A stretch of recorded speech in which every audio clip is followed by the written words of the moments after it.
那么如果我现在有一个房子需要卖的，希望找你们给我当中介，给我一个好的建议。我听说有不同的方法，不知道老戴子同学，你有没有什么好的建议给我呢？现在作为中介来说，我们通常是有4种不同的销售方针。像是现在目前比较火的就是 auction， 就是竞拍，然后 tender 暗拍，sole agency 就是独家代理，和 general agency 是多家代理。就我个人的经验来说，如果我看到一套房子是比较热门、比较抢手的，我觉得可能很多人喜欢的，那我就会建议我们的卖家去做这个 auction。然后具体的话，我还是请 Beth 给大家介绍一下。Okay, methods of sale. A general agency is when you sign several different agents to try to sell your property. So maybe Harcourts, Barfoots, Ray Whites, LJ Hookers.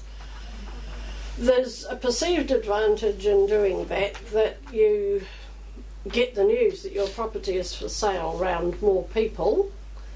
Unfortunately, the reality is that each agency that you employ to try to sell your property is probably not going to work quite as hard for you as they should do. After all, if you're not paying, especially if you're not paying any marketing costs, and Ray White agent spends $1,500 on adverts, only to have someone ring their friend at Barfoot's up and say, "Oh, I saw this great house advertised with Ray White, can you take me to it?" And they buy it through Barfoot's, and you're left going, "Huh? And how do I get my money back?" So it doesn't stand to reason that people will work that hard for you. The sole agency gets rid of that problem. It means your agent will really listen to you, just you, and what you want, what you need, and the way you want to selling your house, and they will work really, really hard.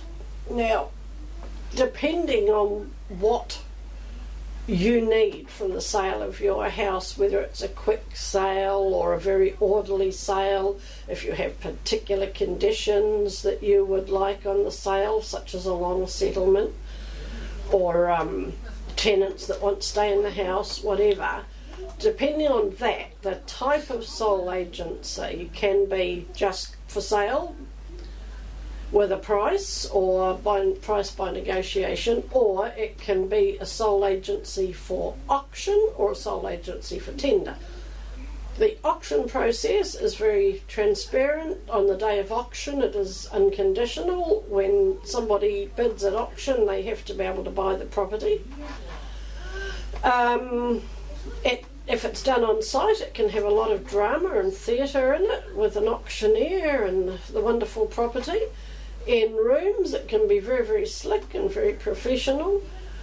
It can be very quick, especially if you have what we call a short order auction, which is generally only a couple of weeks. It doesn't suit every property across every price range, but again, talk to your agent, learn to listen, and they'll tell you what's the best method. Tender is also really good. You can actually get quite a premium on the price you want at times, because no one knows what anybody else is bidding.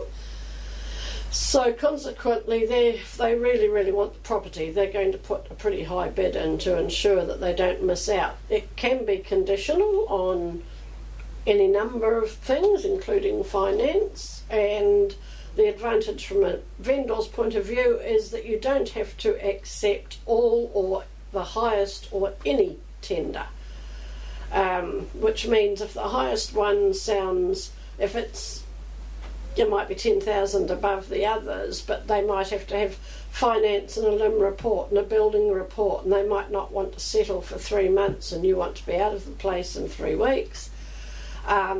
You don't have to take the highest, you can take the next one down, which overall might be more favourable.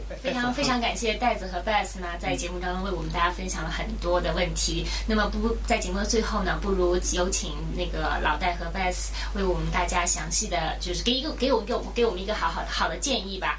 房子就是房子嘛，就是它是有一定的商业性的，就是我个人建议呢，作为买家不要过多的犹豫。一旦是看到好的房子，如果是性价比啊，包括校区什么的，如果是符合您的要求，就尽快出手，因为现在的市场还是比较热的。Mainly just to keep in mind that your sales agent is there to help you, so talk to them, tell them what you need from the sale or from the purchase of a house, and trust that they'll listen to you. If they don't, go and get a new one. But trust that they'll listen to you and understand what you're looking for, and be open-minded. I think David mentioned about plaster houses. Don't automatically distrust them. You cut yourself off from a lot of opportunity if you do.